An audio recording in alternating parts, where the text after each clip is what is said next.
రమణ మహర్షి వారు తిరువണ്ണామలై వచ్చిన తర్వాత ఒక చిన్న సంఘటన.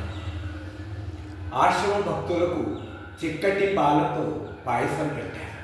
దాంట్లో జీడిపప్పు కూడా వేశారు చక్కగా. అంతలోకి ఆశ్రమంలోని ఆవు శ్రీలక్ష్మి వచ్చి దాంట్లో మూతి పెట్టేది. అది వెంటనే కాలిపోయేటప్పటికి ఇలా అనేటప్పటికి పాయసం గుండిగా అంతా కింద పడిపోయింది. అంతలోకి భక్తులందరూ వచ్చి భగవానికి చెప్పారు, ఇవాళ ఆశ్రమ భక్తులకి పాయసం లేకుండా పాడు చేసింది ఆవు అని కంప్లైంట్ చేశారు. అలా చాలామంది వచ్చి కంప్లైంట్ చేశారు.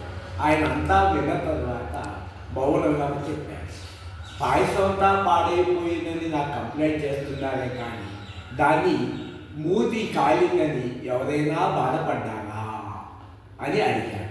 ఇది భూతదయ. ఇది 1996లో అరుణాచలంలో వచ్చింది.